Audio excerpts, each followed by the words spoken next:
साथियों नमस्कार। स्वागत है आप सभी का आपके अपने यूट्यूब चैनल देववाणी में। साथियों, आज हम इस वीडियो में चर्चा करेंगे कि एक 2 वर्ष की छूट के लिए जो सूचना मांगी जा रही है सभी विभागों से, उसमें क्या कुछ सुविधा कर्मचारियों के लिए है, इसके बारे में हम डिटेल से इस वीडियो में चर्चा करेंगे। बहुत सारे साथियों के कॉल और मैसेज लगातार आ रहे थे कि ये 2 वर्ष की छूट वाला जो मैटर है वो क्या है, इसके बारे में क्या जो सूचना है भेजनी है, किस प्रकार से जो है ये सूचना मांगी जा रही है और इसका क्या मतलब है, क्योंकि नियमितीकरण का कार्य चल रहा था और बीच में जो ये सूचना वाला काम जो है वो चालू हो गया है। तो जो पुराने साथी जो है काफ़ी जिनका नियमितीकरण होने वाला है, उनके मन में भी काफ़ी सारे डाउट जो है इसको लेकर आ रहे थे। तो बहुत सारे साथी लगातार जो है मैसेज कर रहे थे। इस वीडियो के माध्यम से मैं कोशिश करूँगा आपको इसके बारे में पूरा क्लियर करने की। वीडियो को अंत तक पूरा ज़रूर देखें साथियों, और चैनल को सब्सक्राइब नहीं किया है तो प्लीज़ इस चैनल को सब्सक्राइब करें। वीडियो से ज़्यादा सविता कर्मचारी साथियों के साथ शेयर करें। एक लेटर साथियों जो है जारी हो रहा है अलग अलग विभागों में 2 साल की छूट के लिए जो है एक सूचना मांगी जा रही है। अब 2 साल की छूट जो है वो किन कर्मचारियों को मिलेगी और इसका क्या मतलब है, उसके बारे में हम देखते हैं। सबसे पहले आपको याद हो तो कि बजट में जो है 2 वर्ष की छूट की घोषणा वित्त मंत्री महोदया द्वारा की गई थी, और इसके लिए जो है संविदा कर्मचारी जो अभी 1/4/2025 को पात्र हो रहे हैं, उन्होंने बहुत प्रयास किए थे। सर्वाधिक प्रयास जो है पंचायत शिक्षक साथी जो हैं शिक्षा विभाग के, उन्होंने किए थे। जिला भर उन्होंने अभियान चला के इसके लिए प्रयास किया था, और उसी का फल कहीं न कहीं है कि जो अभी इस चीज़ का संज्ञान लिया है मुख्यमंत्री महोदय ने, और जो बजट घोषणाएँ जितनी भी थी उनको कैटेगरी वाइज़ करके यह जो 2 साल की छूट की घोषणा बजट में की गई थी, उसको बी श्रेणी की घोषणा के अंदर लिया है, और जो कार्मिक विभाग है उसको इसकी अधिसूचना जारी करने का जो है काम सौंपा गया है। अधिसूचना जारी करने के लिए साथियों सबसे पहले क्या है, कार्मिक विभाग को एक आंकड़ा जुटाना पड़ता है कि यह जो बजट घोषणा है इसको यदि इम्प्लीमेंट किया जाता है तो इससे कितने जो कार्मिक है उनको फ़ायदा होगा और कितना वित्तीय भार जो है वो सरकार पे इसका आएगा। यह एक आंकड़ा जो है इकट्ठा करने के और उसके अनुसार ही जो है इसकी अधिसूचना फिर जारी की जाती है साथियों। इसी क्रम में यह सूचना मांगी जा रही है, और यह सूचना कोई ऐसे अलग से कुछ नहीं है। जो संविदा कर्मचारी जो नियमित हो रहे हैं उनका काम एक अलग स्टेज पे है। जैसा कि एक मीटिंग जो हुई थी 10 मार्च 2025 को वित्त विभाग की, आप सभी को ध्यान है, और 17 मार्च को जो है उसके मीटिंग मिनट्स जारी हुए थे। उसमें सभी विभागों का अलग अलग विवरण दिया हुआ था कि जो नियमितीकरण का कार्य जो है वो काम तो क्या है, सभी का सेवा नियम पर आकर कहीं न कहीं अटका हुआ है, फाइलें वहीं पर घूम रही है। लेकिन इसका मतलब यह नहीं है साथियों कि जो नियमितीकरण का काम है वो रुक गया है, या ये जो सूचना है उससे वो कार्य कहीं बाधित हो रहा है। वो कार्य एक अपना अलग स्टेज पे चल रहा है। वो जो पुराने साथी जो पात्र हो चुके हैं, जिनकी स्क्रीनिंग हो चुकी है, जिनके पद सृजित हो चुके हैं, उनको यह सूचना जो है इफ़ेक्ट नहीं करती। यह सूचना केवल और केवल नए साथियों के लिए है जो 1/4/2025 को पात्र हो रहे हैं। फॉर्मेट के बारे में साथियों डाउट हो रहे थे काफ़ी, तो फॉर्मेट के बारे में मैं बता दूँ आपको थोड़ा-सा। इसमें साथियों सबसे पहला कॉलम पदनाम का है। इसमें जो संविदा सेवा नियम 2022 में आपका जो पदनाम है, चाहे वो पंचायत शिक्षक है आपका, चाहे वो कनिष्ठ जो ये अपने लेखा सहायक है, चाहे डाटा एंट्री ऑपरेटर हो, और चाहे अन्य विभागों के एमआईएस मैनेजर वगैरह हो, कोई भी पोस्ट हो, वो पदनाम जो है इस पद में आएगा। सीएसआर 2022 का पदनाम आपको भरना है, उससे पहले की पोस्ट का पदनाम आपको इसमें नहीं भरना। दूसरा है पद के लिए निर्धारित समेकित पारिश्रमिक, जैसे 16,900, 13,150। अब आपका चाहे बढ़ के मान दे, चाहे 17,000 हो गया हो, 20,000 हो गया, उससे कोई मतलब नहीं है। जो समेकित जो दर जो निर्धारित है पोस्ट की, वो इसमें भरनी है साथियों दूसरे कॉलम के अंदर। तीसरा कॉलम इसमें दे रखा है कि वर्ष 2025-26 में Rajasthan contractual hiring to civil post rule 2022 के नियम 20 के प्रावधान के अनुसार 5 वर्ष की सेवा पूर्ण करने वाले पात्र कार्मिकों की संख्या। ये पूछ रहा है साथियों कि जो 2025-26 है उसके अंदर ऐसे कितने कर्मचारी हैं जिन्होंने 5 वर्ष की, यानी कि पूर्व सेवा के 15 वर्ष, या मान लीजिए पूर्व सेवा के जिसने 12 वर्ष पूरे कर लिए और इसमें अपने सीएसआर 2022 में 1 साल पूरा कर लिया, तो उनके हिसाब से 5 साल पूरे हो गए सीएसआर 2022 के अनुसार। या तो किसी के पूर्व सेवा के 15 वर्ष। लेकिन साथियों यहाँ पे एक बात ये भी ध्यान आपको रखनी है कि उनका अडॉप्शन हो गया हो। कोई अगर ऐसा साथी है जिसका अडॉप्शन अभी तक नहीं हुआ है तो उसकी सूचना इस फॉर्मेट में नहीं जाएगी।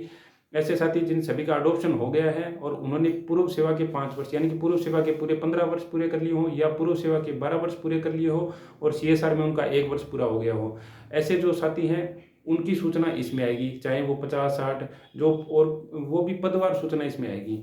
जैसे लेखा सहायक यदि आपके ज़िले में या आपके पूरे राजस्थान के अंदर इसमें 100 है तो उसमें 100 की संख्या आ जाएगी जिन्होंने पूर्व सेवा की या तो 15 साल पूरे कर लिए, अडॉप्शन उनका हो गया है, या पूर्व सेवा के उन्होंने 12 साल पूरे कर लिए और 1 साल उनको सीएसआर में हो गया है, तो उनके भी हिसाब से 5 साल माने जाएंगे।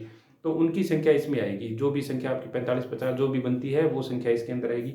दूसरा कॉलम साथियों है संविदा कार्मिकों के लिए बजट घोषणा के अनुसार 2 वर्ष की छूट के पश्चात पात्रता अवधि पूर्ण करने वाले कार्मिकों की संख्या।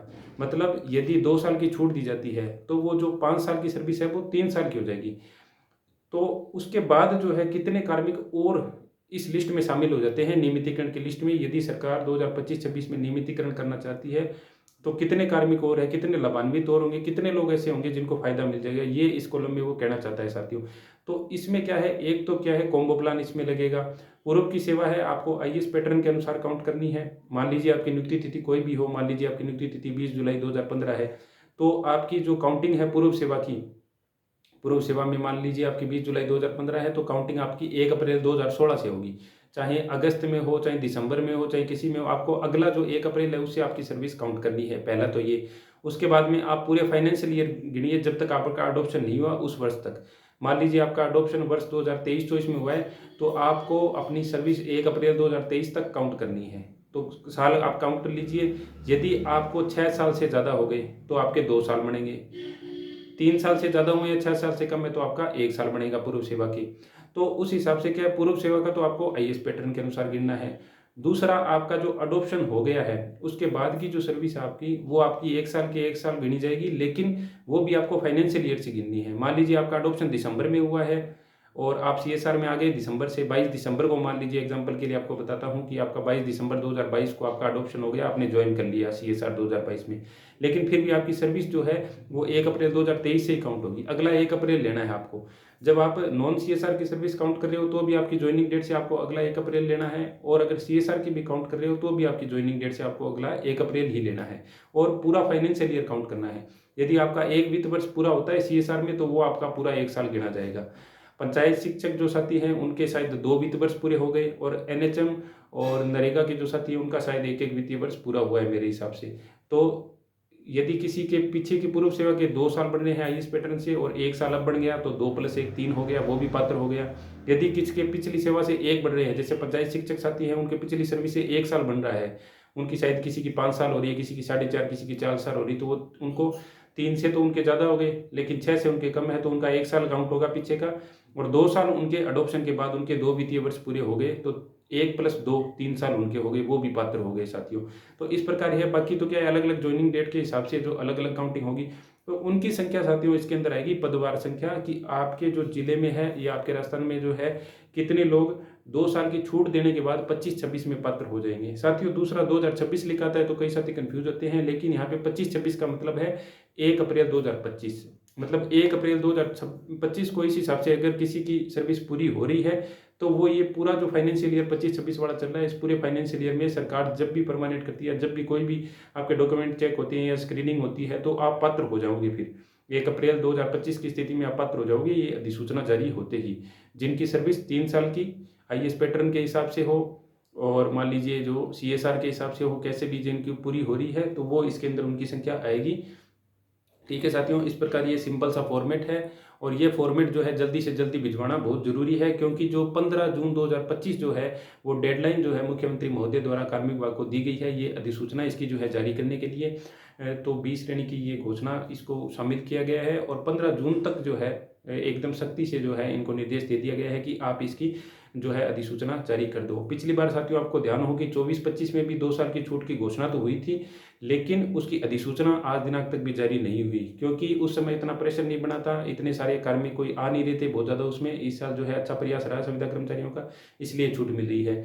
दूसरा, जिनका काम चल रहा है परमानेंट का, जो पहले से ही पात्र है, जो 1/4/23 की स्थिति में पात्र हो गए थे, उनका इस सूचना से कोई इफेक्ट नहीं पड़ेगा, उनका काम कहीं भी नहीं रुकेगा, उनका काम एक अलग स्टेज पे अलग लेवल पे चल रहा है, उनके काम से कोई दिक्कत नहीं आएगी इस चीज़ में। और ये सूचना जो है अलग पैरेलल जो चलती रहेगी, ये हर 1 अप्रैल की गतिविधि है साथियों। इसमें जो है ये वित्त विभाग, कार्मिक विभाग और जो विभाग है सीएसआर के हिसाब से उनका एक इंडिविजुअल काम है। इसमें जो है उनका कोई भी लेना देना नहीं है। जो परमानेंट की स्थिति में आ रहे हैं वो उनका काम अलग हिसाब से चल रहा है, स्मूथली चल रहा है, थोड़ा बहुत टाइम उसमें लग रहा है, लेकिन काम अवश्य हो जाएगा साथियों।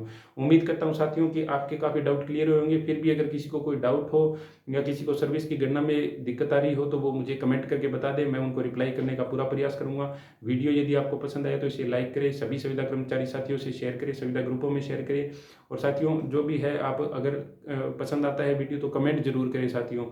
क्योंकि नेगेटिव कमेंट आते हैं तो क्या है, वीडियो बनाने की जो है ज़रूरत महसूस नहीं होती। इसलिए क्या है कि कई बार वीडियो नहीं बनाते। ये तो बार-बार क्या है कि मैसेज आ रहे थे साथियों के, और उनको डाउट हो रहा था कि कहीं से पुराने वालों का काम नहीं रुक जाए और नए वाले वो किस प्रकार से पात्र होंगे। तो वो डाउट क्लियर करने के लिए जो है आज मैंने फिर ये वीडियो बनाया है। उम्मीद करता हूँ आपको वीडियो अच्छा लगा होगा। मिलते हैं साथियों अगले ऐसे महत्वपूर्ण वीडियो में। बहुत-बहुत धन्यवाद साथियों।